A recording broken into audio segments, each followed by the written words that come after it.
Olá, boa noite, aqui é o Dinei Lopes, do Notícias CBS, para você. Hoje é uma das últimas entrevistas que nós vamos fazer aí.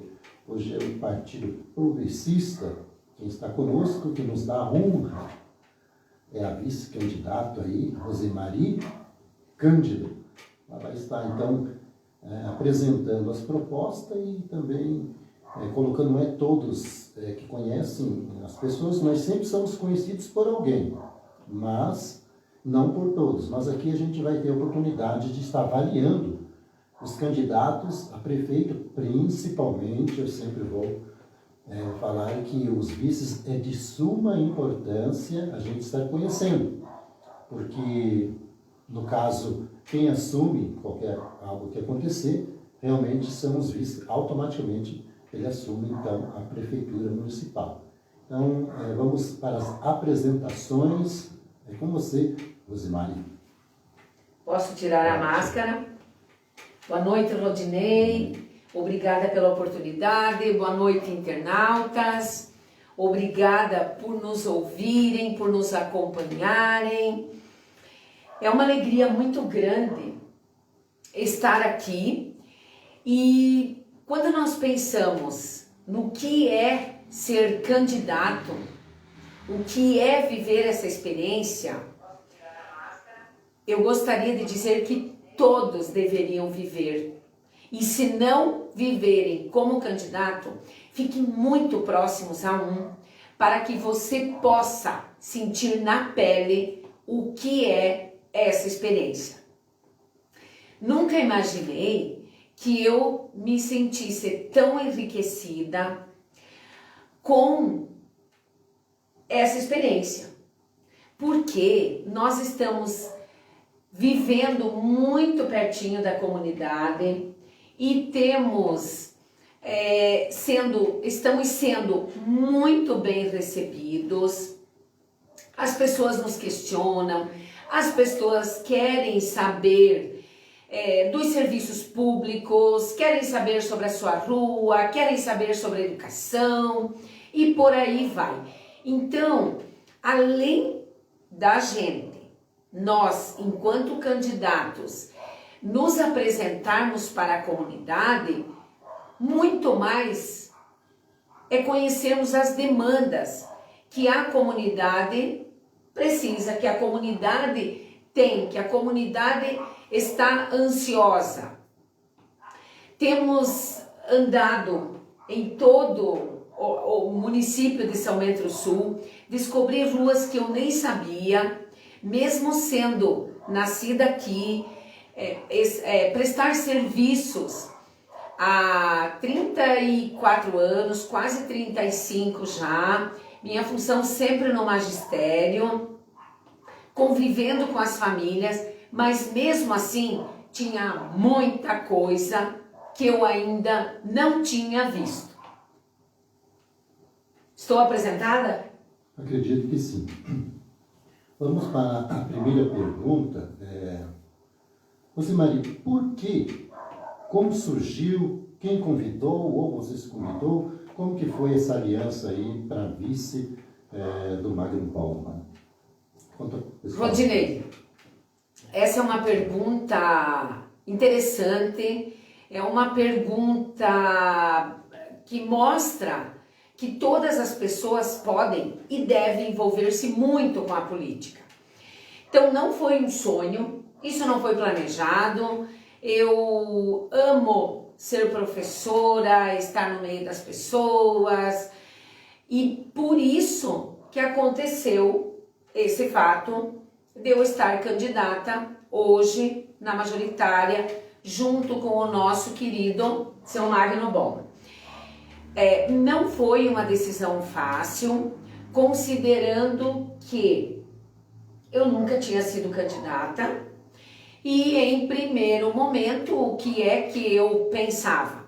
Que se tem alguém melhor do que eu, com mais potencial, com mais capacidade, essa pessoa tem que ir, né? Essa pessoa. E aí foi durante muito tempo essa conversa nesse sentido, nós fomos avaliados, nós fomos tivemos pesquisas que disseram então que o nosso nome, que o meu nome junto com o seu Magno, eram as pessoas para concorrer à majoritária. Então, resumindo, eu acredito que eu estou como candidata hoje a vice-prefeita, considerando o meu trabalho com a comunidade, a minha vivência enquanto mãe, enquanto amiga, enquanto vizinha e por aí vai. E veio esse convite, não foi uma decisão fácil, é uma responsabilidade muito grande, sem dúvida nenhuma, porque demanda 85 mil habitantes que nós, enquanto pessoas públicas, enquanto pessoas que poderão, se a comunidade assim decidir, estarmos à frente de uma prefeitura. Hoje, como o seu Magno não veio junto, ele não vai poder estar aqui para responder o que foi feito e o que deixou de fazer. Então, você também não poderá responder por algo que não estava presente ou na atualidade. Mas me fala então um pouco da tua área. Vamos falar de educação. Ah, meu tema preferido, a educação. Eu amo e a minha vida não seria a mesma se eu não tivesse me dedicado durante tantos anos à educação. Então eu comecei trabalhando lá no CEIM Pingo de Gente, uma creche, né, como popularmente é chamado, lá na Vila Centenário, no bairro Centenário, desculpem os moradores de lá, o bairro Centenário. E eu comecei então trabalhando neste CEIM, fazem 34 anos, quase 35, como eu já disse, trabalhando com esses pequenos.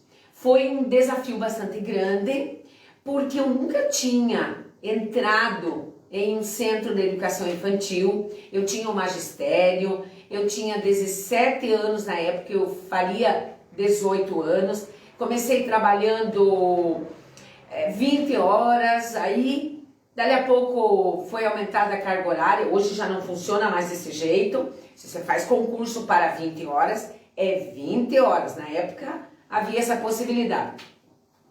Depois eu trabalhei lá, depois eu assumi uma direção, depois outra, depois eu trabalhei na Secretaria de Educação, eu trabalhei com o ensino fundamental e essa foi a minha caminhada enquanto profissional. E pensando então em ações, projetos, benfeitorias na educação, também na hora de assumir a função como secretária, não foi uma resposta de pronto dizer que eu assumia. Tanto que eu disse não no primeiro momento, porque eu sei o que é trabalhar na Secretaria de Educação. Assim como demais áreas que demandam muito trabalho. Mas a Secretaria de Educação é uma secretaria bastante trabalhosa, é uma secretaria que tem 1.600 funcionários, tem 11 mil estudantes, e quando eu penso, quando eu disse esse sim, tudo aconteceu muito depressa. No primeiro momento, eu me prontifiquei então a fazer o período de transição, e aí mais um pouco, quando eu vi, eu disse o sim, que assumiria essa secretaria. E o que aconteceu quando eu assumi? Eu tive que trabalhar no Natal, eu tive que trabalhar no Ano Novo, eu tive que trabalhar muitas vezes até as 23 horas na secretaria, eu tive que trabalhar nos finais de semana. Por que eu estou dizendo isso? Porque a Secretaria de Educação é uma secretaria que exige muita dedicação, é muito trabalho, mas é um trabalho que realiza a gente. Por quê? Porque nós trabalhamos com os nossos pequeninos, nós trabalhamos com os adolescentes, com os jovens e adultos e senhores e senhoras que também estão aprendendo a ler e escrever. Voltando a falar dos nossos desafios enfrentados na Secretaria de Educação, eu confesso que lá eu ri e chorei também. Quando eu lembro das multas que vieram no meu CPF particular, multa dos bombeiros,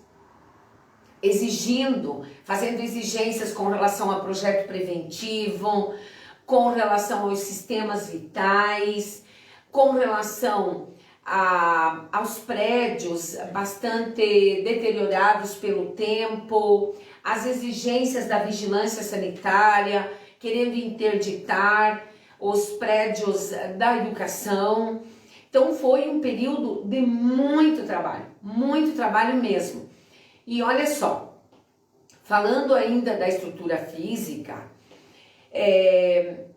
os prédios públicos, muitos já com tempo de vida útil bastante avançado, e a legislação ela é acirrada e também não posso dizer que não está correta. Por quê? Porque os estudantes, os funcionários precisam estar em segurança. Quando nós pensamos como nós conseguiríamos trabalhar com a estrutura física, olha só, nós tínhamos um engenheiro concursado, e esse engenheiro, Rodinei, ele trabalhava meio período na Secretaria de Educação. O outro período ele era cedido com uma portaria legalizada para a Defesa Civil. Só que existia muito trabalho que não se dava conta na Secretaria de Educação. E qualquer coisa que você vai mexer em uma estrutura, você precisa ter projetos. E aí era o nosso desafio.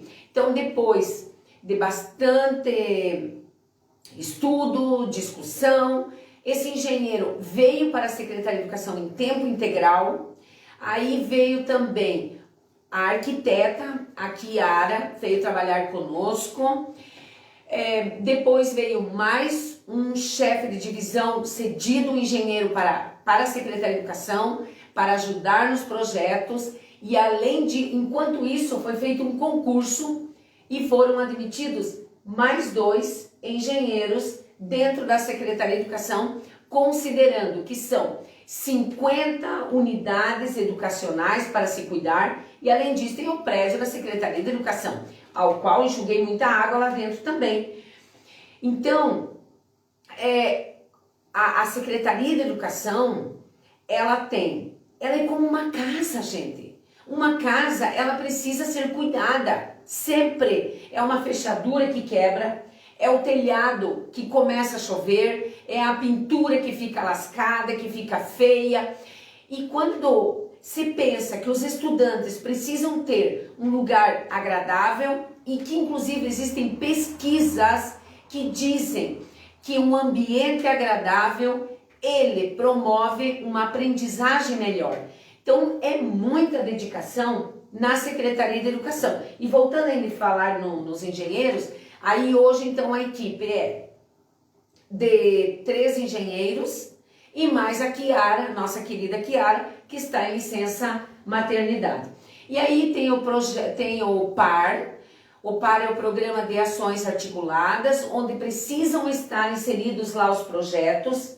E ainda falando da educação, o desafio que você precisa ter computadores. Nós tínhamos uma demanda muito grande com relação a isso. Estavam obsoletos, estavam velhos, porque hoje, diante da tecnologia que você tem, tudo avança muito rápido. Então, foi feita uma aquisição grandiosa nesse sentido. Os instrumentos musicais para os profissionais da música, para os estudantes das oficinas, foi uma coisa que nos alegra muito, falando em Secretaria de Educação e falando aos nossos queridos professores, os nossos estudantes, os livros de literatura. Os livros para nós são a alma da educação. Quando nós buscamos leitores, precisa de um investimento nesse sentido, precisava. E esse investimento foi feito. E Rudinei, você precisa ver você precisava ver a alegria das crianças e dos professores quando receberam tudo isso nas mãos. Respondi uma parte da pergunta? Acredito que sim, porque na educação aí, no caso, é o que você está habituado a realizar e aquilo que vai dar continuidade no caso. Então, de educação, ninguém mais que ninguém, quem é professora e secretária, né, da Educação do São Bento do Sul. E temos outros temas, mas que nem eu falei, é complicado porque daí como é que eu vou perguntar tanta coisa, então mas vamos perguntar igual, mas eu vou fazer uma pergunta para tirar a dúvida do pessoal. Sim. Você responde se você quiser e da forma que você quiser. Não é que nem colocar uma saia justa, mas é assim, ó. O Magno Bomba, ele já teve vários vice, né? O Tomazini, ganhava a eleição. Sim. Aí teve o Schumann, né? Também não deu certo. Teve o Márcio Dreiro, que também... eu gosto muito do Márcio como pessoa. Então, eu também. Então a gente não fala mal porque é feio, né? Mas então o ocorrido que aconteceu que se cabe à justiça fazer. Exato. Mas o Magno disse assim que ele não sabia de nada. E eu acredito porque se a pessoa fala, eu creio nas pessoas. Se a pessoa mente, não é problema meu e não estou dizendo que foi mentira, porque eu não conversei com ele. Mas eu vou perguntar para você. Eu perguntei para todos os candidatos, né, que vieram aqui, só que eu perguntei para o candidato a prefeito, né, o que a vice representa, será que ela seria só mais uma sombra?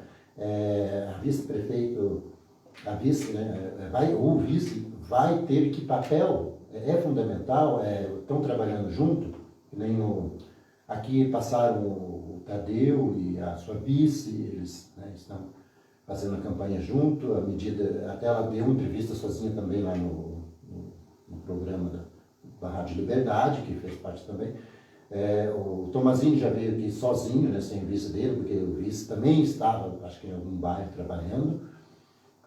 Aqui já veio o Eito Salomão com o Giva, que para a gente conhecer, realmente eu não conhecia ele, né?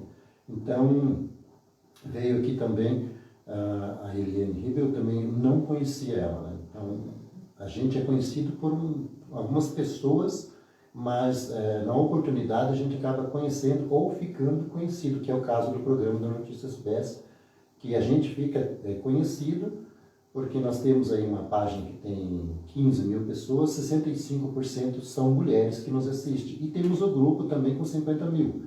Então não tem como a gente não ficar conhecido o nosso trabalho aqui em São Bento do Sul. Então, no caso, a pergunta o Magno ele teve vários vices e ele deixou o Márcio dele de trabalhar como ele quis. E ele falou que não sabe de nada e cada um cuidava da sua parte. Como que será essa parceria? Você também vai fazer o que você quiser e ele não vai saber de nada? Vão trabalhar junto? Porque daí agora, no caso, para você que você pensou muito, né, em ser a vice dele, né? Até por causa que, não sei como que funciona a mente do Magno, mas já é o quarto vice, e será que vai ser igual do Márcio Breve, que ele trabalha para um lado e eu trabalho por outra parte? Como que vai ser? Ótima pergunta. Olha só, quando nós pensamos no tamanho do nosso município, quando nós pensamos que a prefeitura tem 2.000 e tantos funcionários e o quão essas secretarias elas influenciam no desenvolvimento do nosso município, tem muito trabalho a ser feito. E o nosso combinado com o seu Magno, desde no primeiro momento, quando então eu disse sim e eu vinha para ver, estou à disposição para contribuir, é que nós vamos trabalhar juntos. E como é trabalhar juntos? É tomar as decisões juntos, com a equipe, mas ao mesmo tempo, enquanto prefeito e enquanto vice, essa foi a exigência, que eu não seria em nenhum momento um objeto de decoração. Até porque eu me realizo demais. Na sala de aula, tem muitas coisas que você pode fazer, que eu posso fazer e me realizar. Então, se eu estou em uma função, é para realmente trabalhar em conjunto e em função da comunidade. E hoje eu posso dizer de cadeira o quanto eu senti a necessidade da comunidade. Então isso me deixa muito segura nesse sentido do quanto trabalho precisa ser feito. E por outro lado, o quanto as secretarias precisam estar articuladas. Hoje mesmo nós falávamos sobre isso. O quanto as secretarias precisam conversar entre elas. O quanto uma secretaria precisa vir ao encontro da outra para que o trabalho se concretize para quem? Para os cidadãos são-bentenses. Então, vou falar do nosso trabalho na Secretaria de Educação. A Secretaria de Educação, nós tínhamos um planejamento anual, um planejamento semestral, depois um planejamento mensal, um planejamento semanal e eu lia a agenda de toda a equipe da Secretaria de Educação. Então, as pessoas que compunham a equipe da Secretaria de Educação, elas enviavam a sua agenda de trabalho, baseada no nosso planejamento, para os seus diretores e no final de semana acontecia isso. Na sexta-feira, final de semana, mandava para os diretores, cada diretor lia essa agenda e depois essa agenda era lida por mim. Então, e as escolas faziam o planejamento anual, planejamento mensal e todo o planejamento da semana era enviado e nós tínhamos mais uma organização. Por quê? Porque aí todos nós, mesmo que nós tivéssemos juntos, que nós soubéssemos o que nós queríamos, nós tínhamos que alinhar as nossas ações. E isso funcionou muito bem. Eu vi que todo mundo falava a mesma linguagem. Então, quando eu penso nas secretarias, quando eu penso na prefeitura como um todo, nós todos precisamos saber das ações e o nosso compromisso, Rudinei, é de acompanhar cada secretaria. E qual é o melhor jeito de acompanhar cada secretaria? É estando lá, é conversando com a equipe técnica. Então, você fala com o secretário, você fala com a equipe técnica e você fala com as pessoas. E é isso. E quando eu olho a minha vivência e a do Seu Magno, nós somos pessoas que estamos no meio do povo. Então isso, nesse período em que eu estive à frente da Secretaria de Educação, era assim que funcionava. Seu Magno estava lá em Florianópolis, ele me ligava, professora Rosemary, ontem, no domingo, eu falei com uma pessoa lá da comunidade do Cruzeiro, me falou sobre a escola, você pode ir lá dar uma olhadinha? Então, o tempo todo precisa existir essa conversa e as secretarias têm muito trabalho mesmo. E falando ainda da riqueza desse período de campanha, o que eu tenho visto? Tenho aprendido muito. A minha vida nunca mais será a mesma diante das coisas, das situações que eu pude ver. Então, olha só, eu estou lá no escritório do empresário com o ar-condicionado, dali a pouco eu já estou lá no interior, onde o agricultor ele me fala do pH da terra, o outro está falando do alvará, outro está falando da energia que não chega até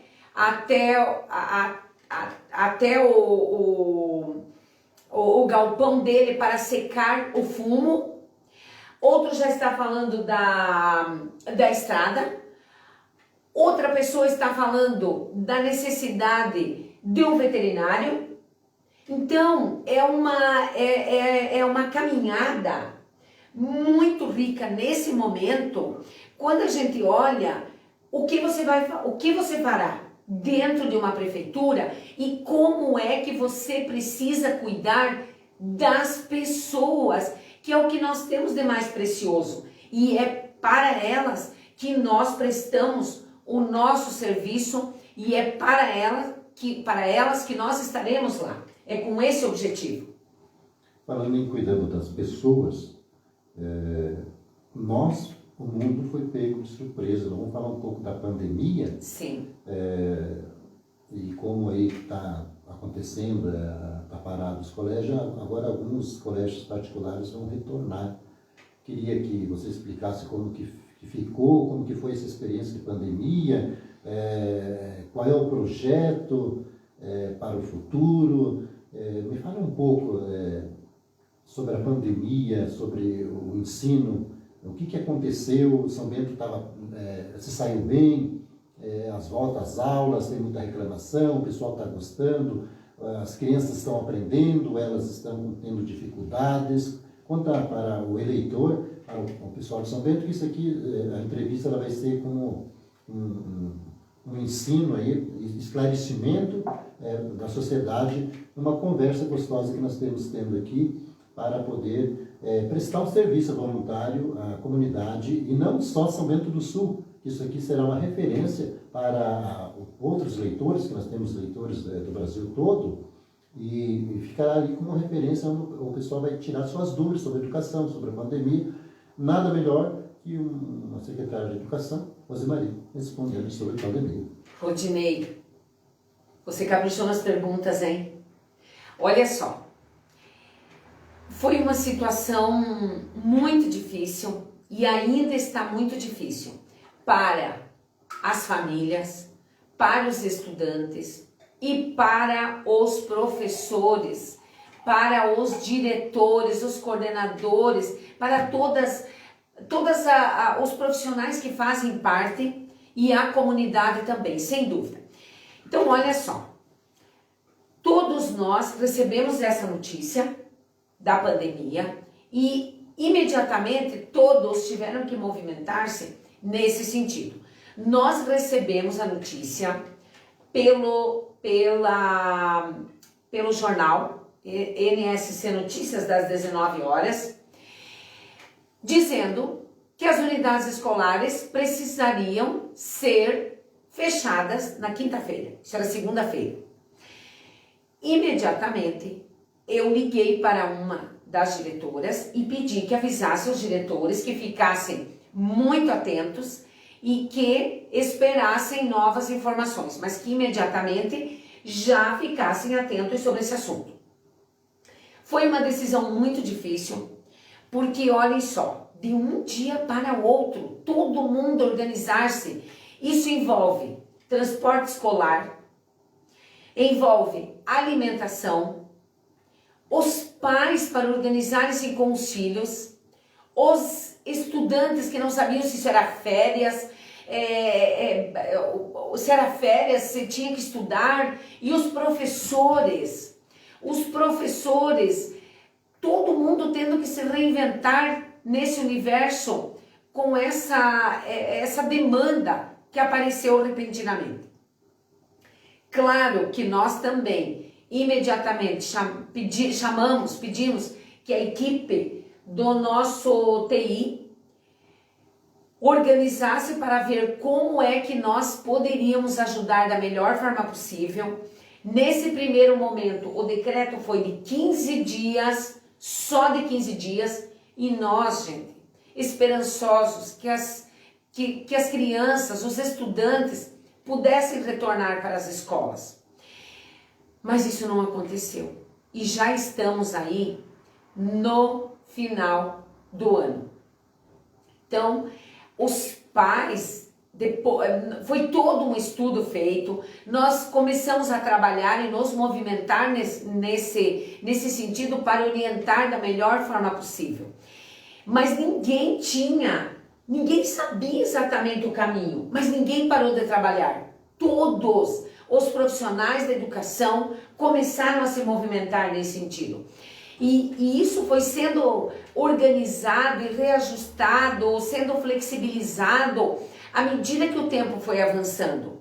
Os professores, gente, foram incríveis, porque olha só, tiveram que oferecer os seus equipamentos pessoais, tiveram muitos que compraram um notebook, um celular com maior capacidade, e os pais também tendo que trabalhar, muitos perdendo o seu trabalho com as crianças em casa.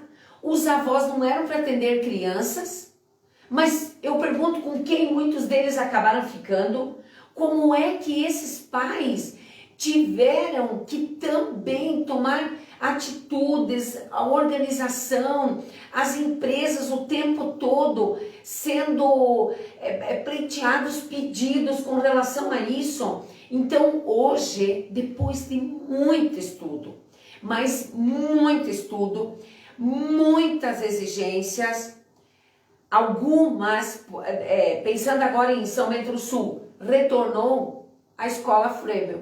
Esta já começou, mas com muitas exigências, e ainda se tem, foi feita uma pesquisa, muitos pais não querem que os estudantes retornem agora, e mesmo com todas as dificuldades, tentando ajudar da melhor forma possível os filhos, pensando ainda na segurança. Então todos nós estamos o tempo todo aprendendo sobre esse assunto e como administrar da melhor forma possível. Mas eu faço aqui um pedido especial para os pais e os estudantes. Façam as atividades da melhor forma possível, porque a necessidade é imensa da educação e nós está acontecendo um prejuízo, sem dúvida nenhuma, porque os nossos meninos e as nossas meninas não estão na sala de aula. E os professores, eles vêm oferecendo, vêm ofertando, vêm trabalhando com os conteúdos da melhor forma possível e buscando atingir esse estudante que precisa ler, escrever, aprender com a ajuda dos pais. Os pais precisam ajudar a administrar esse conteúdo. O professor está lá cuidando desse currículo da melhor forma possível, ajustando os conteúdos. Eu sei muito bem que não é fácil, e quando os estudantes voltarem, Rodinei, isso será retomado. Os alunos, eles terão que passar por uma avaliação diagnóstica para saber o que, dentro de tudo isso que foi ofertado, o estudante conseguiu apropriar-se, o que é que precisa de maior investimento. Então, a educação não será mais a mesma, nunca mais, porque todos nós passamos por um processo inesperado. Os professores, nós todos, somos um pouco somos tímidos diante das câmeras. O professor teve que começar a fazer videoaula, aula online, e escrever, explicar muito mais, uma coisa que era muito mais fácil quando a gente estava lá com os alunos, olho no olho, pertinho, apaga, faz de novo, não tá bom, vamos lá, você tem maior capacidade. E agora, longe, é um sofrimento para todos nós, mas nós temos que aproveitar da melhor forma possível. Pais, não deem moleza para os filhos, façam com que eles estudem da melhor forma possível. Você teve um pouco de dificuldade para achar que o termo? O local aqui. Sim. Então, chegou um pouquinho atrasado. Então, para vocês verem que não é nada combinado, ela chegou e já tivemos que gravar, não deu tempo de nada.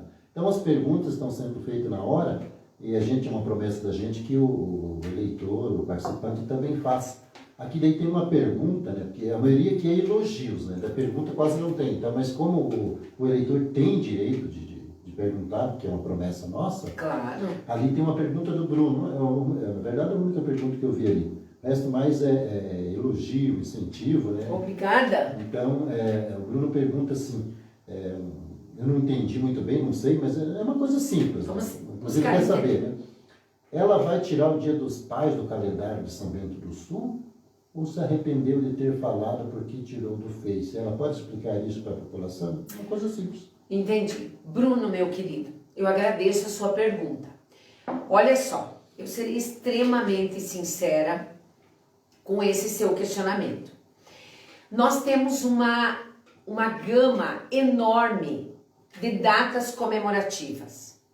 E um questionamento que os pais, que a comunidade vinha nos fazendo, é porque muitas vezes se privilegiar. Quando nós pensamos em data comemorativa, tem aí o Natal, a Páscoa. Como é que é comemorado? Qual é a crença que é privilegiada na hora de uma comemoração? Então, quando nós pensamos em educação, nós temos que pensar no todo. Nós temos que pensar o que é que o nosso estudante precisa aprender. O que é que se espera ao longo da educação básica, que esse aluno, que esse estudante dê conta dos conteúdos. Quando eu falo da quantidade de conteúdos, de conhecimento que o nosso aluno precisa dar conta, e o professor, óbvio, o tempo é curto, Bruno. Não dá para tudo. E nós temos que priorizar algumas coisas. Então, o que é que nós pensamos? Quando você fala, vou falar da Páscoa, nós falamos o que é ensinado na Páscoa para as crianças. Será que é pensado só em coelhinho da Páscoa? Será que é pensado só em ovos? Em pintar casquinha? E onde está o conhecimento disso tudo? Então, quando falamos em conhecimento, além disso, Bruno, e tem uma app na escola, tem um conselho escolar, tem um conselho, tem a reunião de professores, tem toda uma gestão que contribui com as decisões que são realizadas em uma comunidade. E o que, na verdade, nós queremos, por exemplo, aqui nós falamos das datas comemorativas, mas vamos levar isso para a música, vamos levar isso para a cultura. Quando nós pensamos o que é que nós temos que levar para as unidades escolares, quando nós pensamos, então, em termos de música, aquilo que já está na mídia, o aluno já conhece, o estudante já conhece, mas nós temos que levar para o nosso estudante um toquinho, quando nós temos que levar uma música clássica, quando nós pensamos, vou citar aqui um outro exemplo, Frida Kahlo, por exemplo, e tem tanta coisa, Bruno, que nós temos que cuidar na escola. E quando a gente, professora, pensa o tempo, olha só, o dia tem 24 horas. Quanto tempo essas crianças ficam em uma sala de aula? Esses estudantes?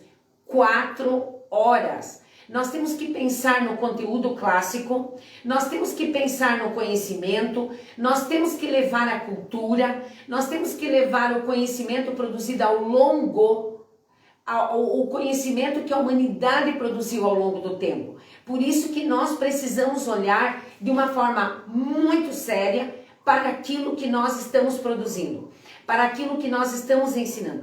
E além disso, nós tínhamos pais que vinham nos dizer, professora, eu não concordo, a minha filha ela é de uma determinada religião, que hoje não vem ao encontro daquilo que a escola está ofertando e ela fica fora.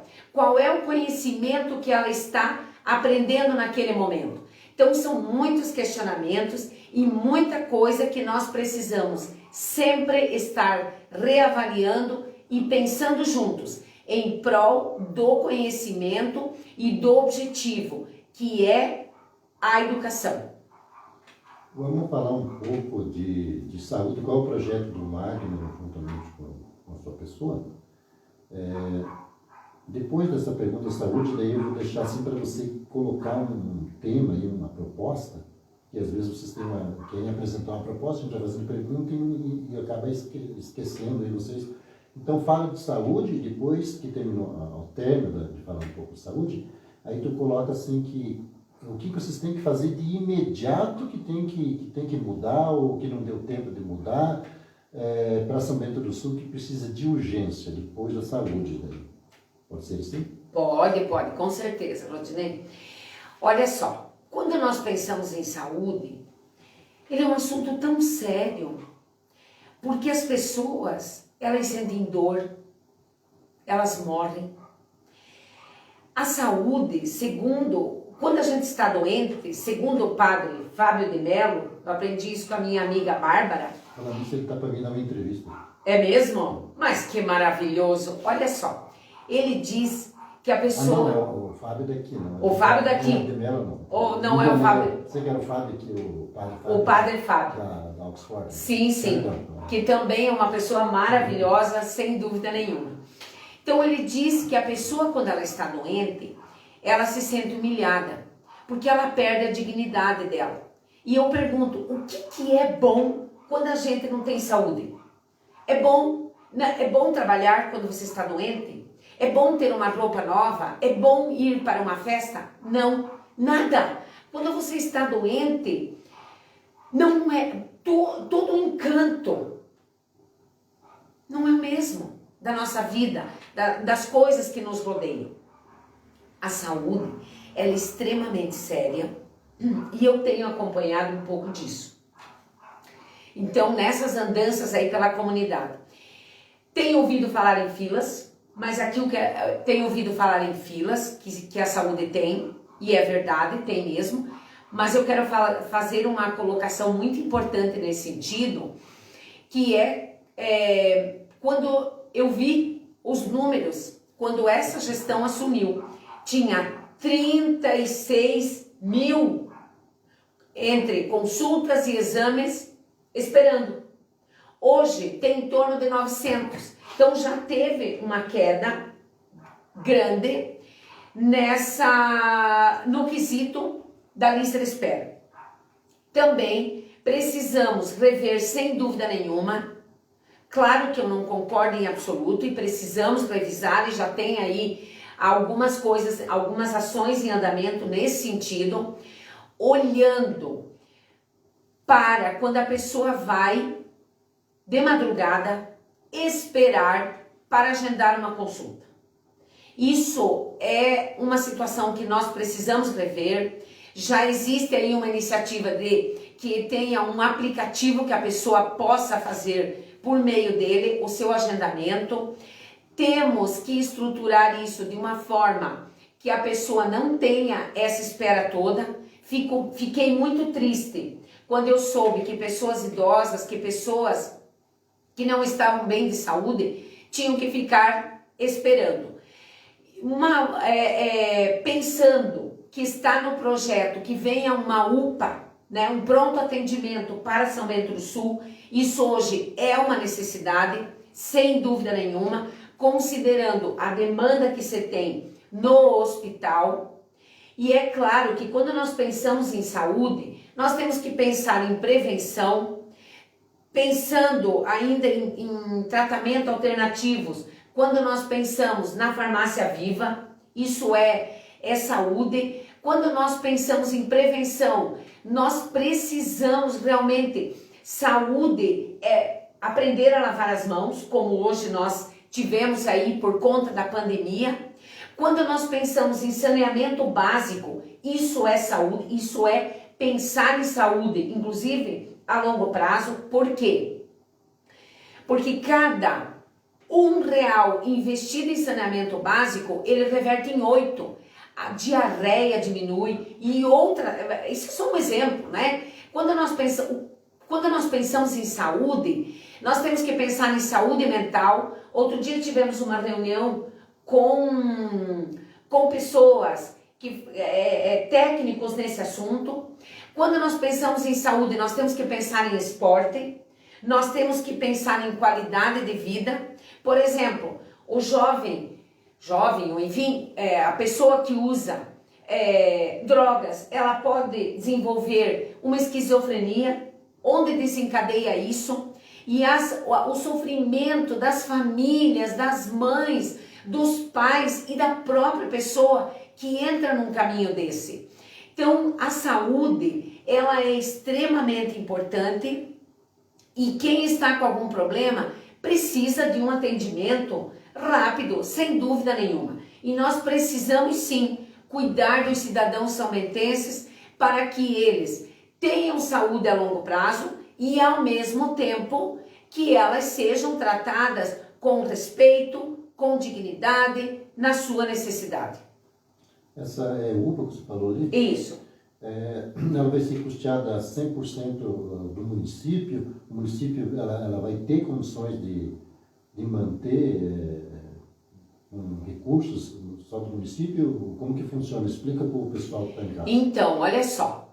Hoje já se tem um estudo a esse respeito de que é possível manter sim esse atendimento, porque lá terá para atender de uma forma mais rápida um pediatra e um clínico geral. E o município hoje tem como custear sim. É claro que eu não vou entrar aqui em detalhes da saúde, porque essa não é realmente o meu ponto forte. Mas uma coisa eu garanto, nós todos da gestão estaremos envolvidos para cuidar do cidadão como ele merece.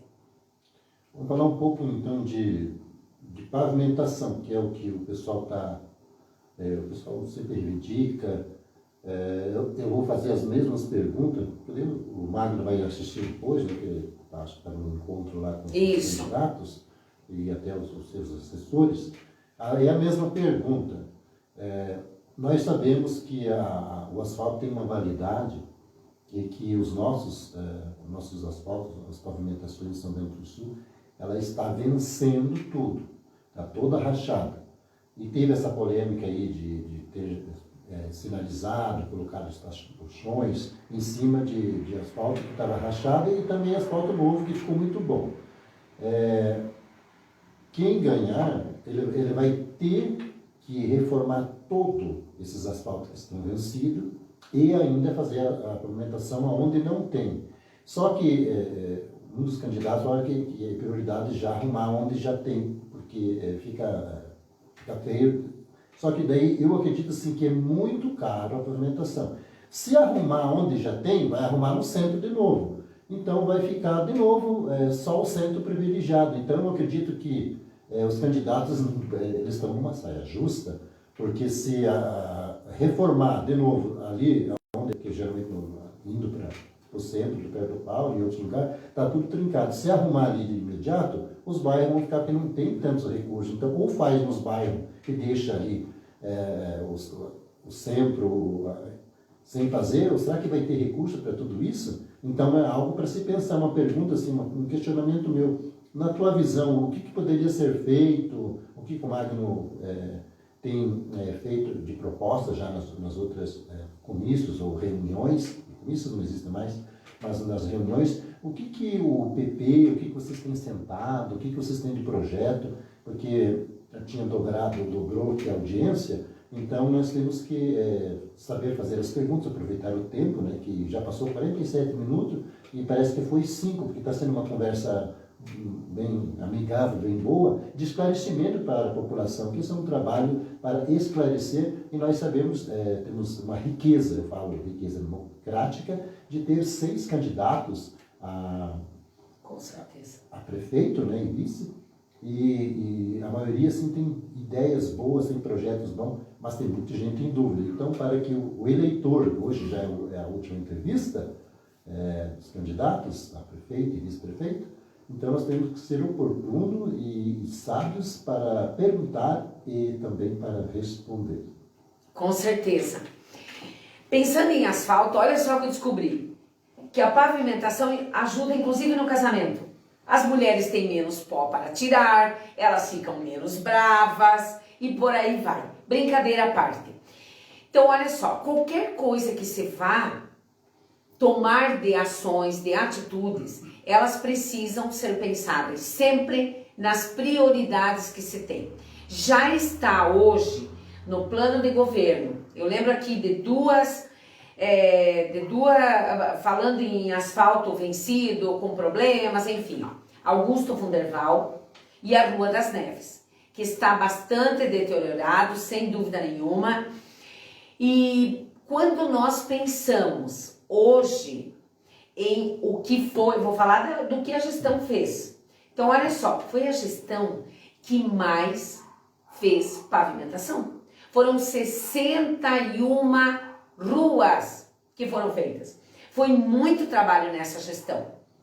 E quando nós pensamos ainda que hoje existe um projeto de pavimentação comunitária, onde 70% das pessoas da rua, elas concordam em pavimentar, em pagar aquele 30% que tem algum tipo de restrição, o próprio município, ele arca com esse custo. Isso fez com que 24 ruas nessa gestão fossem feitas, né?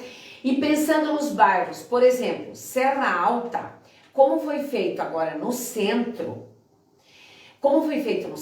o próximo bairro que deve receber o esgoto sanitário e com as calçadas, a pavimentação, é Serra Alta. Então esse já é um compromisso assumido do governo. Além disso, gente, tem 16 ruas que já estão licitadas, que a partir do dia 1º de janeiro, se o Magno continuar aí como prefeito, tivermos a felicidade de sermos eleitos, já é um compromisso, 16 ruas de receberem a pavimentação. Então, já tem muito trabalho nesse sentido, e é isso, na verdade, o que nós gostaríamos. Mas tudo aquilo que não for possível fazer, Rodinei, para a comunidade e precisar dizer, olha, teve que ser feito primeiro essa rua e não aquela outra, nós temos que conversar com a comunidade e sabermos explicar o porquê essa agora é uma prioridade ou aquela. Estou aqui pensando no meu bairro, no bairro Brasília, como a comunidade esperava aquele popular Morro do Jaraguá. Quanto tempo essa comunidade esperou por essa benfeitoria?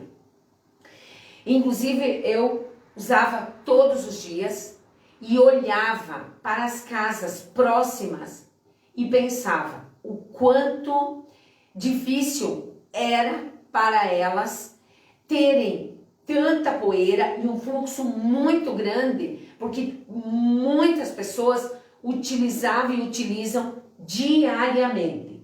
Então, pensando em pavimentação, nós queremos fazer um trabalho extremamente articulado com a comunidade e discutir juntos as prioridades, as necessidades, falar do fluxo, falar do quanto a comunidade está esperando e por aí vai, para que nós possamos sempre ouvir a comunidade, quando nós pensamos o quanto a sociedade pode organizar-se, você falou aqui em democracia, o quanto isto é importante. E complementando ainda, pensando em eleição, você falou de 6 candidatos, o quanto esse processo é importante. O quanto nós precisamos sim, gente, participar da política. E quanto mais pessoas estiverem envolvidas, mais trabalho sério, mais benefícios para a comunidade e mais progresso, eu não tenho a menor dúvida.